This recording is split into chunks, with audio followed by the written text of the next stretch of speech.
حبيبي يا محمد يا نبي سلام عليك يا رسول سلام عليك يا حبيب سلام عليك بسم اللہ الرحمن الرحیم الحمدللہ رب العالمین والصلاة والسلام علی خاتم النبیین۔ ناظرین محترم السلام علیکم ورحمۃ اللہ وبرکاتہ۔ پروگرام سیرت النبی صلی اللہ علیہ وآلہ وسلم اور آپ کا میزبان ڈاکٹر محمود غزنوی۔ میرے ساتھ تشریف فرما ہیں شجاع الدین شیخ صاحب، جو سیرت کے حوالے سے اس موضوع پر بتدریج ہم آگے کی طرف بڑھ رہے ہیں سلسلہ وار۔ اس سیرت کے پروگرام کا بنیادی مقصد جو ہے وہ سیرت کے ان تمام پہلوؤں کا احاطہ کرنا اور وہ واقعات جو ہیں وہ اسی ترتیب کے ساتھ سامنے رکھنا ہے تاکہ لوگوں کو پتہ چلے کہ رسول اللہ صلی اللہ علیہ وسلم کی جد و جہد کیا تھی اور اس کے لیے آپ نے کتنی تکلیفیں اور کتنی مشقتیں جو اٹھائیں، اور جو ٹیم آپ نے تیار کی تھی وہ کیسی ٹیم تھی۔ یعنی یہ وہ ٹیم تھی کہ جس کی تربیت کی، جس کی تہذیب کی صورت گری آپ نے کی تھی اور جس کا تزکیہ نفس کیا تھا۔ وَيُزَكِّيهِمْ کی عملی تفسیر تھے یہ سارے کے سارے کہ ان کے نفوس کا رسول اللہ صلی اللہ علیہ وسلم نے تزکیہ کیا تھا۔ اب یہ لوگ میدان عمل میں آ چکے ہیں، اور آپ کو یاد ہوگا کہ ہم نے سلسلہ یہ بتایا تھا کہ زندگی کے تمام معاملات میں چونکہ ایک بین الاقوامی قانون بننے جا رہا ہے اور ایک بین الاقوامی عالمگیریت پر مبنی دین آ رہا ہے، تو زندگی کے تمام شعبوں کے لیے ہدایت کا نمونہ بھی بننا ہو چکے۔ یہ آیت مبارکہ بھی یہ ہے کہ تمہاری زندگیوں کے لیے بہترین نمونہ رسول اللہ صلی اللہ علیہ وسلم کے اسوہ حسنہ میں موجود ہے۔ زندگی میں جب ریاستیں قائم ہوتی ہیں تو ان کے تعلقات بین الاقوامی تعلقات بھی ہوتے ہیں، عسکری معاملات بھی ہوتے ہیں، جنگیں بھی ہوتی ہیں، دشمن اور دوست بھی ہوتے ہیں، اور دشمن تو ضرور ہوتے ہیں۔ اور اس دین کے جتنے دشمن دنیا میں پیدا ہوئے شاید اس سے پہلے اتنے دشمن کبھی پیدا نہیں ہوئے۔ رسول اللہ صلی اللہ علیہ وسلم نے کیسے تکلیفیں جھیلی ہیں، اور اس کے بعد جو ہے جب غلبے کا مرحلہ آیا ہے اور جب اللہ تعالیٰ کی طرف سے ہاتھ کھول دیے گئے ہیں اور کہا کہ اب دشمنوں کا مقابلہ کیا جا سکتا ہے، تو پھر آپ نے سرائے اور غزوات کا آغاز ہوا ہے۔ تو ہم اس سے پہلے ان چھوٹے چھوٹے سرائے کی بات کر چکے ہیں جن میں جو ہے وفود گئے ہیں، اور اس کا مقصد ہے شو آف پاور ہے۔ اس میں کوئی قتل و غارت گری نہیں ہے، اس میں کوئی خدا نخواستہ ایسا معاملہ نہیں ہے۔ یہ شو آف پاور ہے کہ ہم بھی اس دنیا میں موجود ہیں اور ہم اللہ کے دین کے علمبردار ہیں۔ لیکن ایک بڑا واقعہ جو ہوا ہے وہ غزوہ بدر کبریٰ کہلاتا ہے۔ یعنی غزوہ بدر جو ہے وہ ایک بڑی، آپ اسے جنگ کہہ لیں، غزوہ وہ ہے جس میں نبی کریم صلی اللہ علیہ وسلم خود شریک ہوئے ہیں۔ اس کے سپہ سالار بھی آپ صلی اللہ علیہ وسلم خود ہیں۔ اس کے اسباب کیا تھے، یہ کیوں وقوع پذیر ہوا، اور یہ ایک بہت بڑا موضوع ہے جس پر بات کیا سکتے، چونکہ یہیں سے اسلام کی اصل اسپرٹ جو ہے وہ سامنے آتی۔ جی شجاع صاحب۔ بسم اللہ الرحمن الرحیم، اللہم صلی علی محمد وعلی آل محمد وبارک وسلم۔ اب ہم جو سلسلے وار مطالعہ کرتے آئے ہیں، مکی زندگی کے حوالے سے ہم نے خاصی تفصیلات سمجھیں، اور ہجرت مدینہ، پھر مدینہ طیبہ میں اولین کرنے کے کام، اور اس کے بعد پھر ہاتھ کھول دیے گئے، قتال کی اجازت بھی آئی، قتال کا حکم بھی آیا، قتال کے مقاصد کا بھی تعین ہو گیا۔ پھر آپ صلی اللہ علیہ وسلم خود آگے بڑھے ہیں، اور جیسے کہ ہم نے 2 پروگرامز قبل یہ بات کی تھی الحمدللہ کہ رب العالمین کے رسول صلی اللہ علیہ وسلم نے 8 مہمات کا اہتمام فرمایا غزوہ بدر سے پہلے، جن میں 4 سرایہ ہیں اور 4 غزوات، یہ تفصیل بھی بیان ہو گئی، تا آ کہ اب رمضان المبارک سن 2 ہجری کا موقع ہے اور بدر کا موقع پیش آ رہا ہے، جس دن کو قرآن یوم الفرقان قرار دیتا ہے۔ سبحان اللہ۔ فرقان کا مطلب حق و باطل میں فرق کرنے والا، حق اور باطل میں فرق کر دینے والا دن۔ عجیب بات ہے ڈاکٹر صاحب کہ قرآن نے قرآن کو بھی فرقان کہا ہے، اور قرآن میں ایک پوری سورت ہے الفرقان کے نام سے، تو قرآن بھی فرقان اور غزوہ بدر یا بدر کا دن بھی فرقان۔ اور مزید عجیب بات یہ ہے کہ الفرقان یعنی قرآن کا نزول بھی رمضان میں شروع ہوا، اور یوم الفرقان کا معاملہ بھی رمضان المبارک میں پیش آ رہا ہے۔ اس سے ایک اور بات کی طرح توجہ ہوتی ہے کہ وہ خیر رمضان المبارک میں کی جانے والی بات ہے، آپ کہہ دیجئے جو بات آپ کہتے ہیں وہی میں شروع کرنے والا تھا کہ سحر اور افطار میں تو خوب ڈٹ کے کھاؤ اور دن میں سوتے رہو، دن بھر سوتے رہو۔ یہ رمضان المبارک حرکت کا مہینہ ہے۔ وہ حرکت ہوئی کہ پہاڑوں کو ہلا دینے والا کلام بھی رمضان میں آیا، اور وہ حرکت ہوئی کہ فرقان، یوم الفرقان بھی، بدر کا موقع بھی، رمضان، تلواریں بھی اسی مہینے میں اٹھی، تلواریں بھی اسی مہینے میں. اور یہ بات ہم نے تجزیے کے طور پر سمجھی تھی. مکے کے 13 برس قرآن کی تلوار ہے. کیا مطلب؟ دلوں کو مسخر کیا جا رہا ہے، نظریات کی بےخنی کی جا رہی ہے، برے نظریات کو مٹایا جا رہا ہے، اندر سے تبدیلی لائی جا رہی ہے، جس کو آپ نے تزکیہ فرمایا، اندر سے تزکیہ برپا ہو رہا ہے، اور اندر سے جو ہے وہ دلوں کو بدلا جا رہا ہے. اللہ والے پروڈیوس کیے جا رہے ہیں، اللہ والوں کی جماعت تیار ہو رہی ہے جو قرآن سے تیار ہوئی. اور جب وہ جماعت تیار ہوئی تو پھر وہ دوسری تلوار بھی اٹھی ہے ظلم کے خاتمے اور عدل کے نفاذ کے لیے. ہمارے ساتھ شریعہ صاحب ایک مصیبت یہ ہے آج کے دور میں، ہم یہ چاہتے ہیں کہ باہر سے اسلام نافذ ہو جائے، مجھ پر اسلام نافذ ہو جائے اوپر سے آ کے. ہم کہتے ہیں جی اسلام نافذ کر دو، اسلام نافذ کر دو، اسلام نافذ. رسول اللہ کی تربیت جو ہے اس کو اگر بغور دیکھا جائے ناظرین، تو میں نے جو اس ساری گفتگو میں دیکھا ہے وہ یہ کہ یہ اوپر سے مسلط نہیں ہوا اسلام، اس کی کوپل اندر سے پھوٹی ہے. بالکل. اور پھر آہستہ آہستہ ایسا گروتھ کرتی ہے، تناور درخت بنا ہے. بالکل. اور جب اندر سے تبدیلی آتی تو باہر سے آٹومیٹکلی تبدیلی آ جاتی ہے. بالکل. دیکھیے، فرد اور افراد کی تبدیلی معاشرے اور نظام کی تبدیلی کا پیش خیمہ بنتی ہے، اور یہ قرآن فرد کو اندر سے بدل دیتا ہے. یہی وجہ ہے، ہم نے ذکر بہت پہلے کیا تھا، سورہ حامیم السجدہ میں آیت نمبر 26 میں ذکر آیا ہے، مشرکین کہتے تھے وَقَالَ الَّذِينَ كَفَرُوا لَا تَسْمَعُوا لِهَذَا الْقُرْآنِ وَالْغَوْا فِيهِ لَعَلَّكُمْ تَغْلِبُونَ. مشرکین نے کہا ایک دوسرے سے اس قرآن کو مت سنو، اور جو سنے اس کے سننے میں شور پیدا کرو، لَعَلَّكُمْ تَغْلِبُونَ، تاکہ تم ان پر غلبہ پا سکو. وہ دیکھ رہے تھے حضرت بلال نے قرآن مان لیا، قبول کر لیا رضی اللہ عنہ. بلال جان دینے کو تیار ہے، اب کلمہ حق چھوڑنے کو تیار نہیں. خباب رضی اللہ تعالیٰ عنہ دہکتے انگارے پر لیٹنے کو تیار ہیں، مگر کلمہ چھوڑنے کو تیار نہیں. حضرت عمر کی بہن لہو لہان ہونے کو تیار ہے، مگر قرآن چھوڑنے کو تیار نہیں. پھر بھائی بھی بدل گئے، عمر فاروق بھی بدل گئے، فاروق بنے پھر رضی اللہ تعالیٰ عنہ. وہ بھی فاروق فرق والے ہیں، فرقان. بالکل. تو عرض کرنے کا مقصد یہ تھا کہ یہ قرآن اندر سے انقلاب برپا کرتا ہے. پھر جن میں یہ انقلاب برپا ہو ان کی منظم جماعت ہے جو کہ مطلوب ہے، جو باطل کا نظام ختم کرنے کے لیے میدان عمل میں آئے گی. وہ 15 برس لگے ہیں، 13 برس مکہ مکرمہ کے اور 2.25 سال مدینہ طیبہ کے، اور پھر وہ 8 مہمات کا ذکر جو ہم پچھلے پروگرامز میں کر چکے، تا آ کے اب یہ غزوہ بدر کا معاملہ پیش آ رہا ہے، جس کو رب العالمین نے یوم الفرقان قرار دیا. اچھا، ایک چیز جو بہت اہم ہے وہ یہ کہ اب کچھ حضرات جو ہیں ان کے ذہن میں ایک سوال پیدا ہو، دنیاوی اعتبار سے ہمارے ذہن میں ایک سوال پیدا ہوتا ہے، وہ یہ کہ صاحب جو بدر کا واقعہ ہوا یہاں سے قتل شروع ہو گیا، نہیں یہاں تو تلوار اٹھ گئی ہے، خون خرابہ ہو گیا ہے وغیرہ وغیرہ، اور جو وہ ایک لشکر تجارت کا آ رہا تھا اس لشکر کو بھی روکنے کی کوشش ہے، مطلب ایک حکمت عملی تھی کرنے کی کہ ان کی جو ہے وہ لائف لائن جو ہے وہ لاک کی جائے وغیرہ وغیرہ. تو اب یہاں سے کچھ حضرات کے لیے اعتراض کا پہلو نکل سکتا ہے کہ صاحب دیکھیے اب باقاعدہ جنگ شروع ہو گئی نا، آخر وہی ہو گیا کہ ہمارا غلبہ ہو گیا تو ہم آگے بڑھ گئے، لیکن اس کا تو تذکرہ قرآن نے کر دیا، اب تو گنجائش ہی نہیں رہتی. یہی تو بات تھی جو ہم نے 2 یا 3 پروگرامز پہلے ذکر کی تھی. اس قتال کی اجازت، اس قتال کا حکم رب العالمین نے عطا فرمایا، نمبر 1. لیکن یہ عمومی قتال نہیں ہے، نہ یہ وہ مال غنیمت و کشور کشائی کے لیے نہیں ہے، یہ گردنوں کے فقط اڑانے کے لیے نہیں ہے، یہ محض لوگوں کو مٹانے کے لیے نہیں ہے، بلکہ لوگوں کو بچانے کے لیے، لوگوں کی گردنیں چھڑانے کے لیے ہے. ظالموں کے ظلم اور جبر سے مظلوموں کی گردنوں کو چھڑانا، یہ بھی قتال کا ایک اہم مقصد ہے. امن قائم کرنے کے لیے بھی جنگ کرنا ضروری ہوتا ہے، جنگ برائے امن بھی ضروری ہوتی ہے. ڈاکٹر صاحب یہ ہر معاشرے میں ہوتا ہے، دنیا میں ہر جگہ ہوتا ہے. چور، اچکے اور ڈاکو اور قاتل، کیا یہ تو ملک کے قانون میں بھی ہے، ان کے بارے میں یہ طے ہے نا کہ ان کو سزا ملنی چاہیے. مقصد کیا ہوتا ہے؟ لوگوں کی جان، مال، عزت، آبرو محفوظ رہے نا.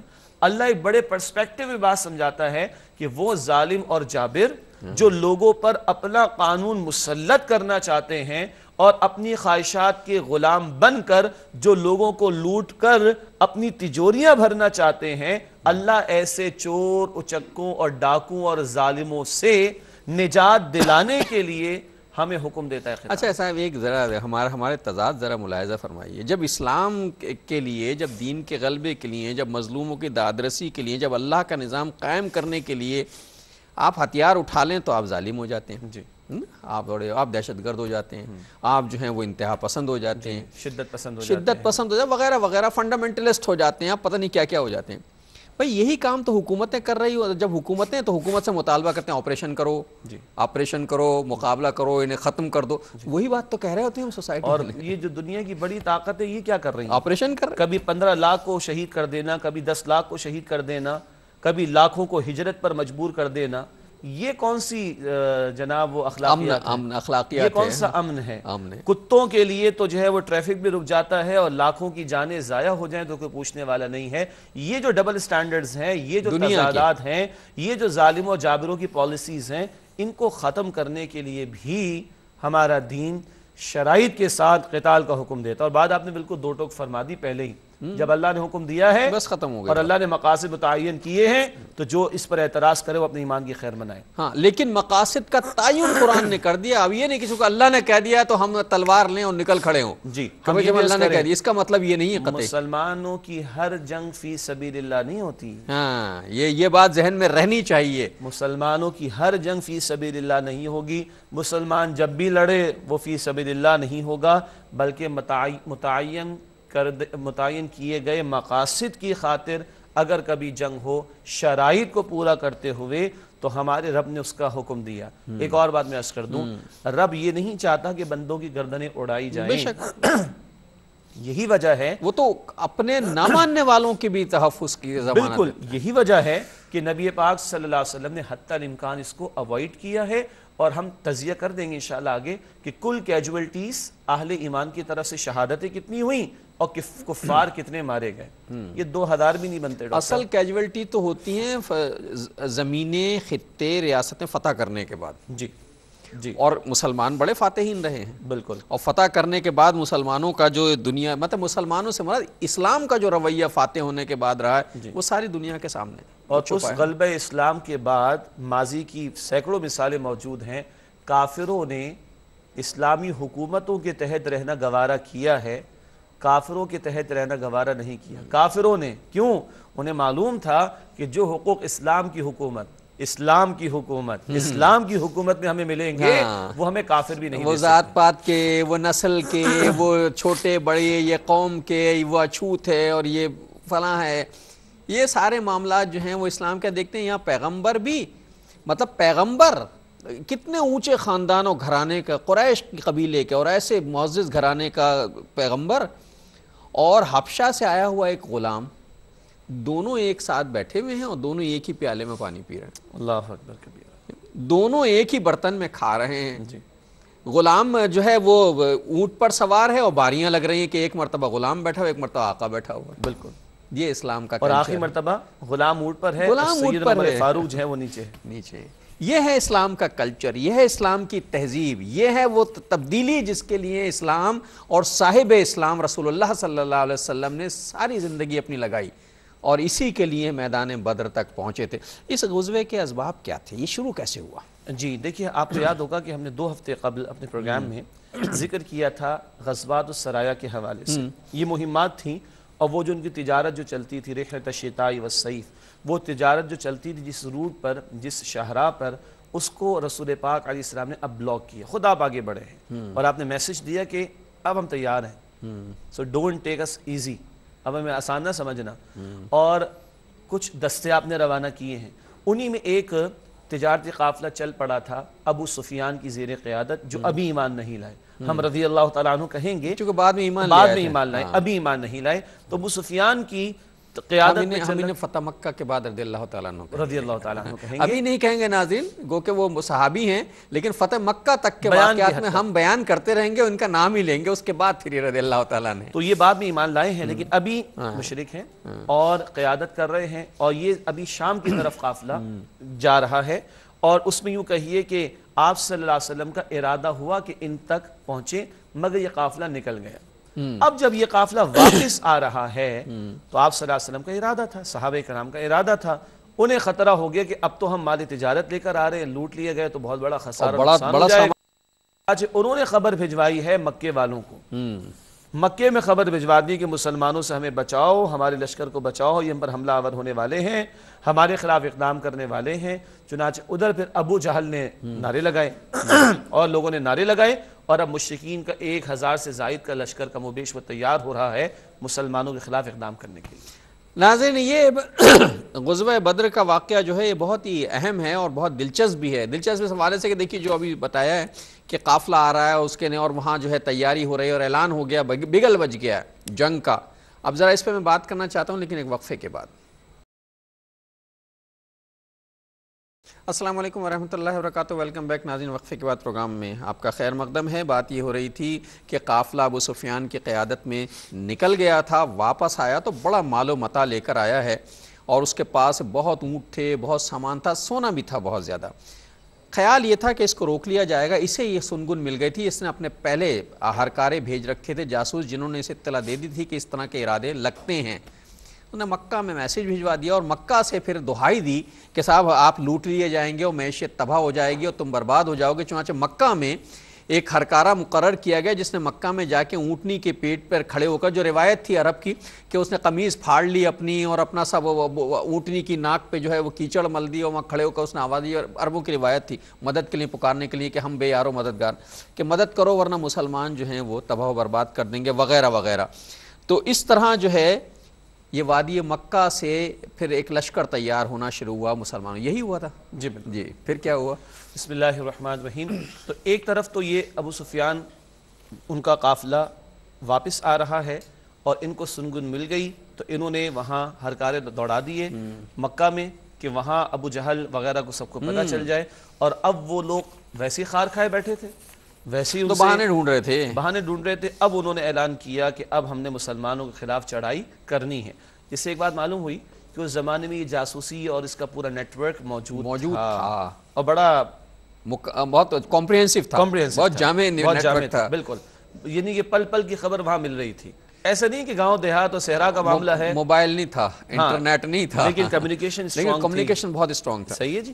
اچھا، ادھر ابو جہل نے پورا لشکر تیار کیا اور معروف روایت کے مطابق 1000 کا لشکر تیار کیا، سینکڑوں اونٹ بھی تیار کیے گئے، سینکڑوں گھوڑے بھی تیار کیے گئے۔ اونٹ تو اتنے کہ روزانہ 20 کے قریب اونٹ ذبح کریں گے مسافروں کو کھانا کھلانے کے لیے، اور یہ شراب پیتے ہوئے، ناچتے کودتے ہوئے آئیں گے، رقص سرور کی محفلیں سجاتے ہوئے آئیں گے کہ اب تو موقع ملے گیا اور مسلمانوں کا خاتمہ کر ہی ڈالے۔ اور انہوں نے باقاعدہ تیاری کی ہے، مطلب یہ کہ جو آپ نے فرمایا تقریباً 1300 کے قریب ان کے پاس سوار تھے، اور کچھ 100 سے زیادہ جو ہیں وہ جنگی گھوڑے، بالکل، اور 600 زرہ بختر۔ اس کا مطلب مکمل تیاری کا مقابلہ ہوگا۔ اچھا، یہ آئے ہی ہیں لڑنے کے لیے۔ میں یہ جملہ اس لیے عرض کر رہا ہوں کہ دوسری طرف جنگ کا معاملہ نہیں تھا اولاً، ہاں، اس لیے کہ جو قافلہ گیا ہے اس کے ساتھ کیا تھا۔ بالکل۔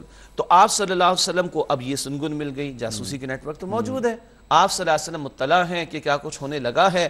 آپ صلی اللہ علیہ وسلم نے صحابہ کرام سے مشورہ کیا، اس پر تبصرہ سورۃ الانفال میں آتا ہے۔ ناظرین ایک بات نوٹ کر لیں کہ غزوہ بدر کے حالات پر تبصرہ قرآن کریم میں سورۃ الانفال میں آیا ہے۔ غزوہ بدر پر تبصرہ قرآن حکیم میں سورۃ الانفال میں آیا ہے، اس لیے بھی نوٹ کر لیں گے، آئندہ کسی کو اس پروگرام میں ہم پوچھ بھی لیں گے انشاءاللہ تعالی۔ اس کا تذکرہ بھی، جس میں یہ تک تذکرہ کیا اللہ تعالیٰ نے کہ ہم نے تو بارش نازل کر کے تمہاری مدد کی۔ جی بالکل بالکل، ہم نے بارش نازل کی، ان کے لیے کیچڑ کر دی، تمہارے اوپر سے فوار پڑی۔ اللہ تعالیٰ ہر چیز پہ کڑی نظر رکھے ہوئے ہیں۔ چنانچہ سورہ بدر، یہ واقع بدر کو قرآن کی روشنی میں دیکھنا چاہیے، اس سے ہٹا کے نہیں دیکھا جا سکتا۔ بالکل۔ اچھا، دوسری طرف قرآن کہتا ہے سورۃ الانفال میں، تم چاہتے تھے اے مسلمانوں جس میں کانٹا نہ لگے وہ لشکر مل جائے، اللہ کچھ اور چاہتا تھا۔ یحق الحق کا، اللہ حق کو حق ثابت کر دینا چاہتا تھا، ویبطل الباطل، اور اللہ تعالیٰ باطل کو باطل کر دینا چاہتا تھا۔ پھر قرآن یہ بھی کہتا ہے لیہلک من ہلک عن بینہ ویحیی من حی عن بینہ، تاکہ جو مرے وہ بھی دلیل پر مرے کس بات پر مرا ہے، اور جو زندہ رہے وہ بھی دلیل پر زندہ رہے کس بات پر وہ زندہ ہے۔ اللہ تو فرق کر دینا چاہتا تھا۔ اللہ کے نبی پاک صلی اللہ علیہ وسلم نے صحابہ کرام سے مشورہ کیا، تو رائے یہ آئی کہ یا رسول اللہ صلی اللہ علیہ وسلم، وہ جو قافلہ روسی کی طرف چلتے، اس کا کوئی یہ مقصد نہیں تھا کہ ڈر گئے تھے، بلکہ ابھی کوئی چھیڑ چھاڑ تو ہوئی نہیں ہے، تو ہمیں آگے بڑھنے کے نتیجے میں جنگ کرنا پڑ جائے گی، کیا ضرورت پڑی ہے۔ ان کی طرف سے کچھ اس طرح کی بات آئی۔ رسول پاک صلی اللہ علیہ وسلم منتظر تھے، کچھ باتیں آئی ہیں مہاجرین کی طرف سے، پھر مہاجری انصار میں سے کچھ صحابہ کرام کھڑے ہوئے اور انہوں نے کہا کہ یا رسول اللہ علیہ الصلوۃ والسلام شاید آپ کی نگاہیں ہماری طرف ہیں. کیوں؟ انصار نے کہا تھا اپنی جان سے بڑھ کر آپ کی حفاظت کریں گے، اپنے مال سے بڑھ کر، اپنی اولاد سے بڑھ کر آپ کی حفاظت کریں گے. تو انصار میں سے بعض صحابہ کرام نے بڑی پرجوش تقریریں کی اور عرض کی یا رسول اللہ علیہ الصلوۃ والسلام ہمیں موسیٰ علیہ السلام کے ساتھیوں پر قیاس نہ کیجیے گا. جنہوں نے کہا تھا کہ لڑو خود جا کے، فَاذْهَبْ أَنْتَ رَبُّكَ فَقَاتِلَا إِنَّا هَاهُنَا قَاعِدُونَ، اللہ اور اس کا رسول لڑے جا کے. اللہ آپ جائیے موسیٰ علیہ السلام اور آپ کا رب جائیے جا کے قتال کیجئے، ہم تو یہ بیٹھ رہیں گے. سورہ مائدہ میں تفصیل آتی ہے. وہ صحابی فرماتے یا رسول اللہ علیہ الصلوۃ والسلام ہمیں ان پر قیاس نہ کیجیے گا، اللہ آپ کو ہمارے ذریعے سے آنکھوں کی ٹھنڈک عطا فرمائے گا. آپ اپنا حکم جاری فرما دیجئے، یہ ہم اپنے گھوڑے بھی سمندروں کے حوالے کر دیں گے. یا رسول اللہ حکم دیجئے، ارشاد فرمائیے. اللہ کے رسول خوش ہو گئے اور اللہ کی وحی بھی اس پر آئی ہے کہ اے مسلمانوں تم اولن تو چاہتے تھے کہ وہ ملے کہ جس میں کانٹا نہ لگے، لیکن اللہ چاہتا تھا کہ ٹکراؤ ہو اور یہ معرکہ پیش آئے اور یہ تصادم ہو کر رہے تاکہ حق کا حق ہونا اور باطل کا باطل ہونا وہ ثابت ہو جائے اور اللہ اس دن کو یوم الفرقان قرار دیتے. ناظرین محترم، یہ قافلے کا اگر موازنہ کیا بڑی حیرت انگیز صورتحال. ان کے پاس جو ہیں وہ 1300 سوار تھے. ابو جہل کے پاس، ابو جہل جیسا جری جو ہے ان کا سپہ سالار تھا. 1300 سوار تھے.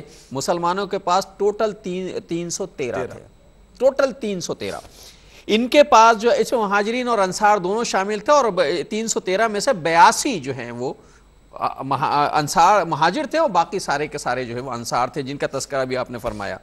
اسی طرح مسلمانوں کے پاس 2 گھوڑے تھے، ان کے پاس 100 گھوڑے تھے اور تیار جنگی گھوڑے تھے. مسلمانوں کے پاس ٹوٹل 70 اونٹ تھے سواری کے لیے اور ان کے پاس 1000 اونٹ تھے. اور ان کو تو ذبح ہونے والے اونٹوں کی تعداد کو 10 اونٹ 20 اونٹ روزانہ ذبح ہوتے تھے. 20 اونٹ روزانہ ذبح ہوتے تھے. اور لیکن فرق یہ تھا کہ دوسرے لشکر کے سپہ سالار 313 والے کے سپہ سالار جو ہیں وہ اللہ کے آخری پیغمبر حضور صلی اللہ علیہ وسلم تھے. اور وہاں حد یہ ہوئی تھی، آپ ذرا اندازہ لگائی جنگ کا کیا کیفیت تھی کہ ایک اونٹ 70 اونٹ ہیں اور 313 مسلمان ہیں تو باری باری سفر کریں گے. تو جو اونٹ حضور صلی اللہ علیہ وسلم کے حصے میں آیا تھا ایک اونٹ، اس پر آپ صلی اللہ علیہ وسلم، حضرت علی رضی اللہ تعالیٰ عنہ، حضرت مرشد غنوی رضی اللہ تعالیٰ عنہ تینوں باری باری سفر کرتے تھے. اور پھر یہی لشکر جرار تھا جس کے اللہ کی نصرت اتری تھی. اصل میں یہاں بہت توجہ کرنے کی ضرورت ہے کہ ڈیسائیڈنگ فیکٹر کیا ہے. بہت خوبصورت آپ نے ارشاد فرمایا کہ 313 کے سپہ سالار محمد کریم صلی اللہ علیہ وسلم اور ان کا ابو جہل تھا. ابو جہل بعد میں بھی ذکر آئے گا، ابھی اشارہ کر دوں، جب قتل ہوگا ہاں وہ ایک الگ واقعہ پورا فرمائیں گے آج اس امت کا فرعون قتل ہوا، یہ بعد میں بات کریں گے. اچھا، اور قرآن میں ڈاکٹر صاحب نوٹ کیجئے گا سورۃ البقرہ ہجرت کے بعد نازل ہوئی ہے اور بدر سن 2 ہجری میں پیش آ رہا ہے. چنانچہ کچھ اشارے سورۃ البقرہ میں بھی آئے ہیں. جالوت اور طالوت کے واقعے کا تذکرہ قرآن نے کیا ہے. 2 پارے کے آخر میں اور 3 پارے کے آغاز میں تفصیل آ جاتی ہے. پھر اس کی جالوت اور طالوت کا جو واقعہ بیان کیا قرآن حکیم نے، تو قرآن حکیم بتاتا ہے کہ کم من فئۃ قلیلۃ غلبت فئۃ کثیرۃ باذن اللہ. بارہا ایسا ہوتا ہے کہ ایک چھوٹی جماعت ایک بڑی جماعت پر غالب آ جاتی ہے باذن اللہ، اللہ کے حکم سے. یہ جو جماعت ظاہر کے اعتبار سے چھوٹی ہے، صحابہ کرام کی تعداد جس کی کم، ہتھیار جس کے پاس کم، تیاری جس کی کم، ظاہر کے اعتبار سے چھوٹی ہے، مگر سب سے بڑا ڈیسائیڈنگ فیکٹر یہ کہ اللہ ان کے ساتھ تھا. اور یہی واقعہ ہجرت کے وقت ہوا. رسول اللہ صلی اللہ علیہ وسلم آنکھوں کے سامنے سے نکل کے چلے گئے جا رہے. اور جب غار ثور میں تو کیا فرمایا صدیق اکبر رضی اللہ تعالیٰ عنہ، ان اللہ معنا، غم نہ کرو اللہ ہمارے ساتھ ہے. تو وہ اللہ غار ثور کی تنہائیوں میں بھی ساتھ ہو تو اپنے رسول کی حفاظت فرماتا ہے صلی اللہ علیہ وسلم، اور وہ میدان بدر میں اپنے رسول اور ان کے صحابہ کرام کے ساتھ ہو تو ان کی حفاظت فرماتا ہے. یہ سب سے بڑا ڈیسائیڈنگ فیکٹر تھا جس میں بہت کچھ غور و فکر کا سامان موجود ہے. آج کے دور میں بھی بسا اوقات ہم کفار اور ظالموں اور جابروں کی ٹیکنالوجی اور ان کی تعداد اور ان کے ہتھیار تیاریوں کو دیکھ کر مرعوب ہو جاتے ہیں. ہم سادہ سی بات کہیں گے جو کسی نے شعر میں کہا، فضائے بدر پیدا کر فرشتے تیری نصرت کو اتر سکتے ہیں گردوں سے قطار اندر قطار اب بھی. آج وہ فضائے بدر پیدا نہیں ہو رہی اصل میں.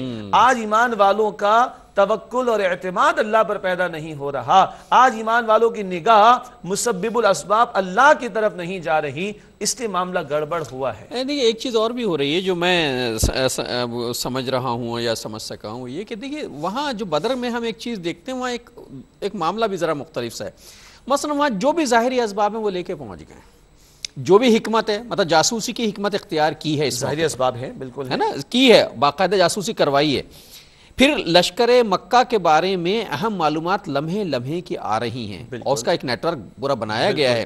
پھر اس کے بعد یہ ہے کہ مجلس شورا بھی ہوئی، مشاورت بھی ہوئی نا، جتنے ظاہری اسباب کر لیے. لیکن اس کے بعد بھی تو ایک واقعہ ہو رہا ہے کہ سپہ سالار جو ہے اپنے چھپر میں، چٹائی کے چھپر میں جو اوپر لگا ہوا ہے، وہ بیٹھ کے سجدے میں گڑگڑا بھی تو رہا ہے، مسبب الاسباب کو بھی تو یاد کر رہا ہے. اللہ اکبر، مسبب الاسباب کو بھی تو یاد کر رہا ہے. اور مدد تو وہیں سے مانگ رہا ہے. یہی توکل ہے. دستیاب اسباب اختیار کر لیے جائیں اور نگاہ مسبب الاسباب پر رکھی جائے. اس لیے کہ اسباب تو کامیابی اور ناکامی کا سبب نہیں بنتے. اسباب میں کوئی تاثیر ہے ہی نہیں جب تک کہ مسبب الاسباب کا اذن اور حکم شامل نہ ہو. اور ڈاکٹر صاحب نوٹ کیجئے، پوری رات سجدے میں رہے، رسالت مآب علیہ السلام جو تھا وہ لا کے ڈال دیا، اور آپ دعائیہ کلمات جو رسالت دعا مآب بڑی علیہ السلام، کمال کی. اللہ اکبر، اللہ میں نے سب کچھ لا کے ڈال دیا تیرے سامنے. اور یہ رسول اللہ کا حوصلہ تھا جو یہ جملہ فرمایا ہے، اللہ اگر آج تو نے اس مٹھی بھر جماعت کی مدد نہ فرمائی تو کل زمین پر تیری عبادت کرنے والا کوئی نہیں ہوگا. یہی لشکر ہے، بس یہی لشکر ہے. اللہ میں نے پوری اپنی محنت لا کے تیرے سامنے ڈال دی، اور اگر آج تو نے اس مٹھی بھر جماعت کی مدد نہ فرمائی تو کل تیری عبادت کرنے والا زمین پر کوئی باقی نہیں بچے گا. اتنا روئے اللہ کے رسول کہ صدیق اکبر پریشان ہوئے اور بکندہ مبارک پر ہاتھ لا کے رکھا اور عرض کی، یا رسول اللہ علیہ السلام اٹھ جائیے، اللہ آپ کی نصرت فرمائے گا، اللہ تعالیٰ آپ کو ناکام نہیں فرمائے گا. پوری رات سجدے میں دعا کی ہے اللہ کے رسول. یہ امپورٹنٹ بات، یہ ڈیسائیڈنگ فیکٹر ہے. یہ امپورٹنٹ بات، اللہ ادھر ان کے ساتھ ہے، یہ ڈیسائیڈنگ فیکٹر ہے. آج ہم اللہ کے ساتھ ہیں کہ نہیں؟ آج ہم اللہ پر ایمان رکھتے ہیں کہ نہیں؟ آج اللہ پر توکل کرتے ہیں کہ نہیں؟ اللہ پر نگاہ رکھتے ہیں کہ نہیں؟ اللہ کی طرف رجوع کرتے ہیں کہ نہیں؟ یہ آج ہمارے زوال کا سب سے بڑا مسئلہ ہے. آج ہماری توجہ اس پر ہوتی ہے کہ دشمن کا فلاں ناراض ہو گیا تو کیا ہوگا، ہمارا فلاں حلیف ناراض ہو گیا تو کیا ہوگا، اس کی طاقت بہت زیادہ ہے، وہ ہمیں برباد کر دے گا. طاقت تو کسی اور کی بہت زیادہ ہے، بربادی اور آبادی تو کسی اور کے اختیار میں ہے. ہمارے اندر جو سکینت آنی چاہیے وہ سکینت نہیں آتی، اور وہ سکینت بھی اللہ نے بدر میں نازل فرمائی تھی. جی میں اسی جو آپ نے بارش کی طرف اشارہ کیا. اچھا دیکھیے رسول پاک علیہ السلام کی سٹریٹجیز پر بھی آپ غور کریں، کہ ہم نے ذکر کیا تھا ہر غزوہ میں آپ کو ایک نئی سٹریٹجی نظر آئے گی. بدر میں آپ علیہ السلام نے وہ مقام اپنے لیے منتخب فرمایا کہ جہاں پانی بھی موجود تھا، پہلے پہنچے ہیں، اور آپ نے وہ مقام منتخب فرمایا، اللہ کی مشیت تھی کہ بارش ہو تو یہ جگہ پکی ہو جائے، اور وہ جگہ مشرکین کے لیے چھوڑی کہ جہاں کیچڑ پیدا ہو جائے، مصیبت ہو جائے ان کے لیے. آپ نے وہ مقام اپنے لیے منتخب فرمایا کہ کل جب سورج نکلے تو وہ اہل ایمان کی پشت پر ہو، اور پھر آنکھیں چندیا جائیں کس کی؟ کفار کی. یہ اسٹریٹجیز رسول پاک جنگی حکمت عملی اور حیرت انگیز ہے یہ. اور ماہرین نے اس پر بہت کچھ کہا، اور کیوں نہ کہیں لقد کان لکم فی رسول اللہ اسوۃ حسنہ. یہاں سپہ سالاری بھی رسول پاک صلی اللہ علیہ وسلم ہمیں سکھائیں گے، اور رسول اللہ بتائیں گے کہ جنگ کیسے کی جاتی. پہلی مرتبہ جب پڑاؤ ڈالا ہے تو ایک چشمہ ہے، اور وہاں جا کے ٹھہرے ہیں، اور چاہا کہ اس پڑاؤ یہاں چشمے میں ڈالا تاکہ پانی ہمارے پاس رہے اور دشمن جو ہے وہ نقصان میں رہے. ایک صحابی نے پوچھا کہ کیا اللہ کے حکم سے آپ اس چشمے پر قیام فرمایا؟ کہا کہ نہیں، یہ جنگی حکمت عملی ہے. کہا کہ سرکار اس کنویں کو، اس چشمے کو ہم پاٹ دیتے ہیں، وہ جو قریب ترین دشمن کے چشمہ اس پر قبضہ کر لیتے ہیں، اور وہ بھی ہے. اور ساتھ جہاں چھپر اول لگایا گیا تو وہاں صحابہ کرام نے عرض کیا، یا رسول اللہ اگر اجازت ہو تو. بڑے پیارے صحابہ کرام تھے. کا اجازت کا آپ کا فیصلہ جو ہے وہی کے مطابق آپ کی رائے ہے، تو عرض کی گئی کہ رائے ہے، اور فرمایا کہ رائے ہے. آپ نے صحابہ کرام نے اگر وہاں لگا لیں تو آپ نے قبول فرما لیا. یعنی یہ ہے کہ اس میں نہیں کہا میں نے کہا ہے اس لیے. ناظرین وقت اصل میں ختم ہو گیا ہے، لیکن یہ غزوہ بدر جو ہے یہ انشاءاللہ ایک آدھ پروگرام میں مکمل ہونے والا نہیں. اس میں بہت سے پہلو آنے ہیں، اور میں چاہتا ہوں کہ ہر پہلو پر سماجی حوالے سے، حکمت کے حوالے سے بات کی جائے. انشاءاللہ زندگی بخیر رہی تو اگلے پروگرام میں آپ سے ملاقات ہوگی. اس وقت تک کے لیے شجاع الدین شیخ اور اپنے میزبان ڈاکٹر محمود غزنوی کو اجازت دیجیے. اللہ نگہبان.